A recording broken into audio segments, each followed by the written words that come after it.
So let's go back to this problem. Are experts' forecasts of global climate useful?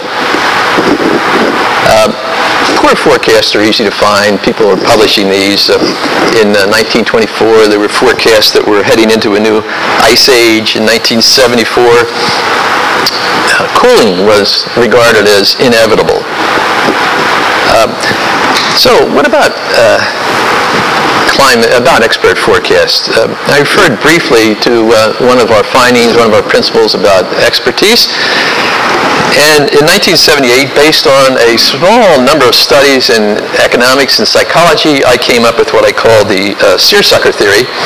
And that is, no matter how much evidence exists that seers do not exist, seers will find suckers. So that was around for years. I was delighted to see Phil Tetlock's book that came out in 2005. It was an amazing study.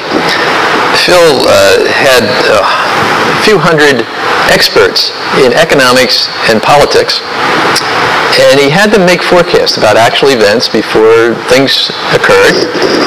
And he wound up with 82,000 forecasts. And he had forecasts done by experts and forecasts done by non-experts.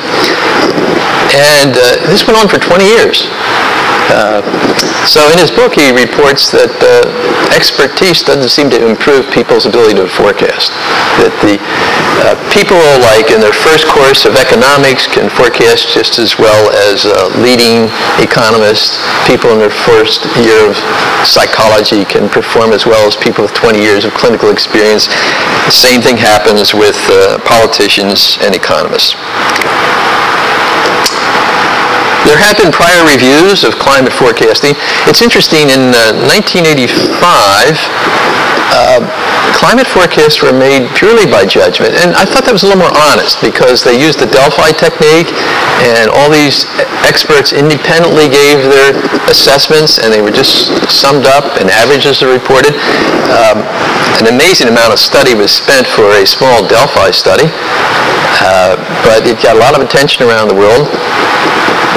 And that study was reviewed just in terms of judgmental principles, and it was found that it didn't hold up to good standards at the time. So even though it attracted a lot of attention, Stewart, there was also a climatologist. There was a climatologist and a psychologist worked on it. It was Tom Stewart, and Mickey Glantz, a climatologist, was also on that, and concluded that they had not used good methods in that. There's been more than one review of the Stern Review, and there's no reference there to scientific forecasting. We've been unable to find any comprehensive reviews of forecasting methods in climate models. We searched around for this. We said, do these people who are making these climate forecasts know anything about forecasting? So one of the ways we did this was to look at the Google searches, putting things like climate and forecasting methods in. We could find no citations in papers published on climate forecasting, no references to studies on forecasting methods. It seems rather odd. If people are going to say if we're doing all this forecasting, you would think they would go and check the literature on how to properly engage in forecasting. Then we wanted to find out, well, people have these strong opinions. Where do they come from? So that means Keston, contacted 240 climate experts, 70% of whom were IPCC authors or reviewers. And we said, we want to know how people which forecast people regard as the most credible, and how they get these forecasts. So, in your opinion, which scientific article is the source of the most credible forecasts? Notice we keep throwing the word forecasting in here, and we're looking at average global temperatures over the rest of this century. Of the 240 people who were spending their lives working on this problem, 51 had enough time to send us a response, of which 42 actually included references, and 30 of these referred to the latest IPCC report. it was typically Chapter 8. So that's where we focused most of our attention, was on Chapter 8 of that report. I don't know if you've read that chapter. It is grueling. I have this sort of rule that the more authors you have, the worse things get. It was very difficult to read. It took a long time for me to read it and for Keston to read it. It took a lot longer to read it than it did to code it or to do an audit. And one of the things we did, besides doing an audit, was we took a look at the references in there to find out, of the 650 references, how many of those referred to forecasting methodology. And the answer was 0. None of them referred to evidence-based methods. We then went and applied our forecasting audit to this problem. The standards for the forecasting audit are you should look at all aspects of the forecasting process.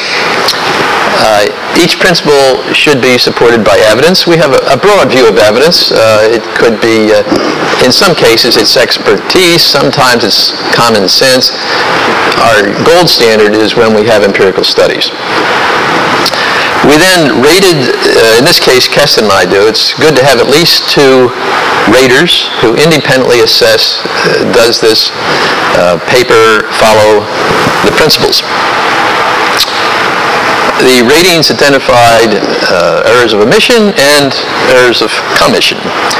And we also provide full disclosure of the ratings that we make. So you can go on the website and you can find out the ratings made by Keston and I.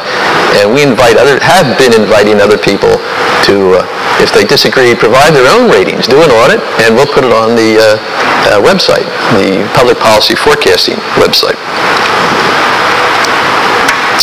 Our audit, you saw a brief summary in the handout of the 140 principles. Not all of them were relevant. We thought 127 looked relevant to this problem. So each of us rated the methods independently. And when we looked at an overall score, they're almost identical, but there were differences. He'd rate things one way, I'd rate it another. So there was some discussion needed to come to some understanding on these principles. So we were able to have enough information to rate 89 of the principles. And of these, 72 were violated. Here are some of the important violations.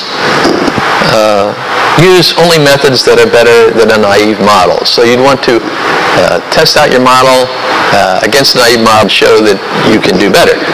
There was nothing on that. Use simple forecasting. Quite the contrary here. They use very complex forecasting. Do not use fit as a way of assessing predictive ability. This is fairly well known to forecasting methodologists, but it's not well known in the world, I'd say. People think, gee, we got that regression, it looks great, it should help us to forecast. Test your model, this follows on from 9.3, test your model on out-of-sample data. So those were all ones that were violated. Those are critical ones, and I think, you know, even those 4 omissions right there, or those 4 violations right there are sufficient. We've got 72, however.